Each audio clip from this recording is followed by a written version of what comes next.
I want to talk to meteorologist Andrew Deemer down there in the National Weather Service in Phoenix. Thanks for joining us, Andrew. We appreciate your time. Thank you for having me. All right. Well, I saw you guys put out some stats a little while ago. I know May through July, or maybe it's May through June. I think it's May through July, had been very warm and very dry for you guys. I mean, what have you been looking at over the last few months?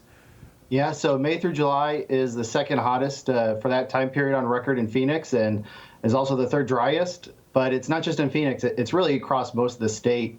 And July itself was the hottest month recorded in Phoenix. So people are definitely feeling the heat. Wow. And I know you guys are getting close to some record-breaking territory as well. You've had a lot of 110-degree-plus days, huh?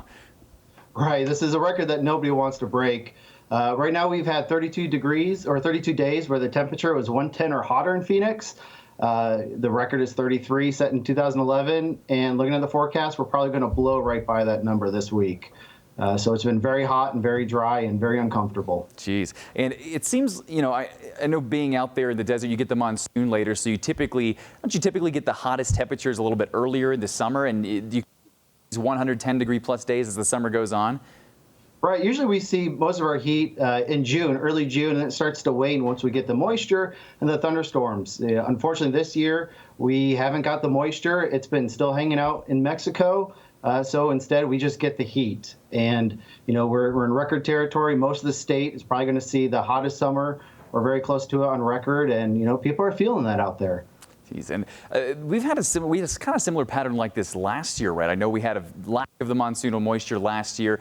I mean, how are you guys doing as far as the monsoon goes? I think you're a little bit below average or maybe a lot below average.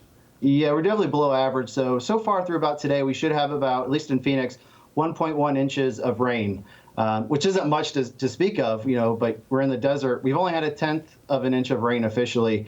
Now, some places have had thunderstorms. That's just the spotty nature. But for the most part, across the state, everyone is doing well below where we should be through this time of year.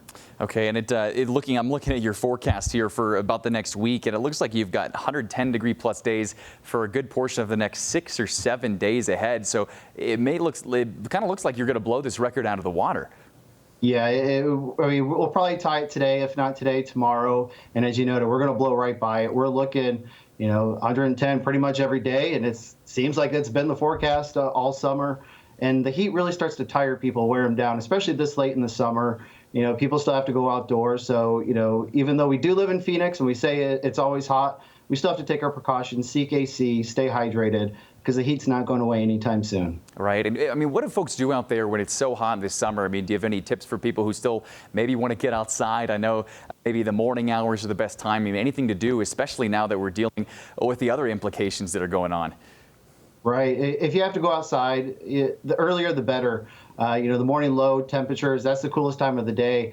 But even those have been exceptionally hot. You know, we've had, I think, 19 days where the low in Phoenix has been 90 or hotter. And that's also a record for any kind of year. But if you have to be outside, start those chores, that exercise, whatever you have to do as early in the day as you can. And if you do have to be outside at the midday, take frequent breaks, stay hydrated, and protect yourself. Well, I'll hope for you here at WeatherNation that it does change soon. Hopefully you can get some showers and some cooler temperatures out there. Thank you so much for joining us today, Andrew, from the National Weather Service in Phoenix. We really appreciate your time.